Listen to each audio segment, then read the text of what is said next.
Hi, welcome to the third of a series of 5 short webinars we're doing on the topic of incapability dismissals. My name is Gary Smith. I'm an employment partner here at Knockhold Solicitors.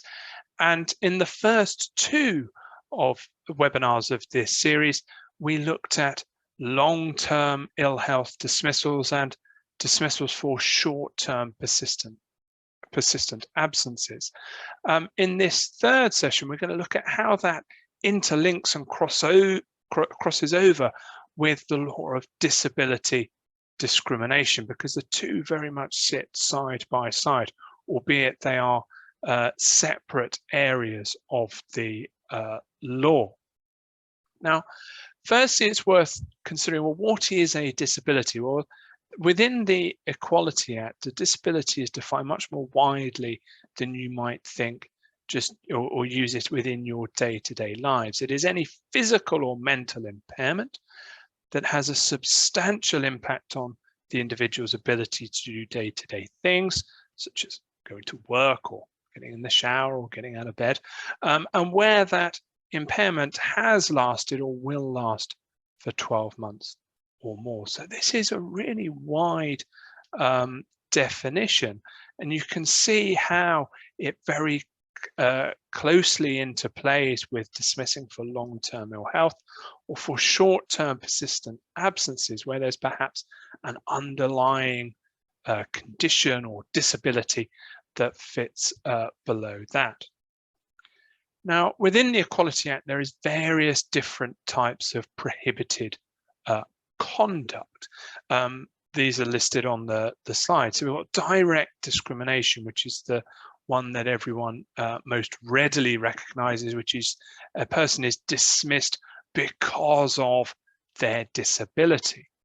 Then we have indirect discrimination, and that's a bit more subtle in that if an employer applies what's known as a provision, criterion, or practice in the workplace that applies to everybody, but which will put a disabled person at increased disadvantage, then that is also unlawful discrimination. We also have harassment, which is anything said or done about a disability that creates an intimidating, hostile, degrading, or humiliating scenario or situation for the disabled employee.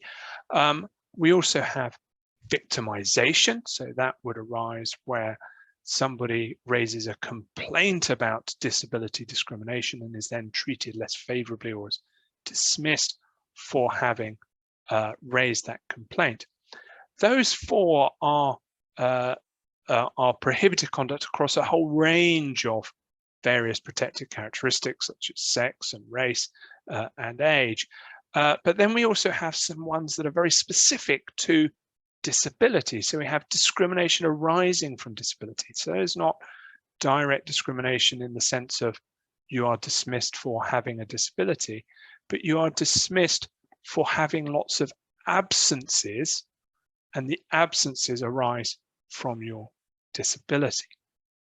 And then the final one is that there is, as well as these prohibitions, there is also a positive obligation on employers to make what's known as reasonable adjustments in the workplace to facilitate a disabled employee carrying on working there. Now, the good news, if you like, for employers is that there is a series of defenses to these potential claims, and the main one really that we'll look at is that where there is less favorable treatment, the treatment is an occupational requirement, or the thing you're requiring is an occupational requirement, and that it is a proportionate means of achieving a legitimate aim. Now, typically in a disability case, it is a proportionate means of achieving a legitimate aim to dismiss an employee where there is no other alternative because of risks to their health and their well-being, or where they've had such significant periods of absence that you simply can't get the job done. ultimately, as the employer, you employ people to do the work. You don't employ people to sit at home on sick leave. And so there is a tipping point, as we covered in webinars 1 and 2, whereby you can look to fairly dismiss and also to defend a claim for disability discrimination.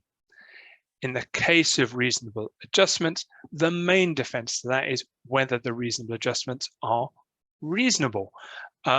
What is reasonable depends on the facts. Now, you generally speaking can't rely solely on the cost of the adjustment, but depending on the scenario, it might be reasonable to have a disabled employee work on the ground floor of your offices, but it may be unreasonable to install a lift to help them get to levels 1, 2, or 3.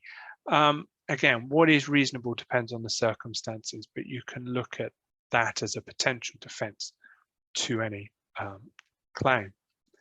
So where does that interplay come? Well, in reality, employees who are off on long-term sick, and often those employees who have persistent short-term absences, they have a disability or an underlying condition that would amount to a disability. And so it's important that you bear in mind these additional obligations when you are looking to go through a capability dismissal.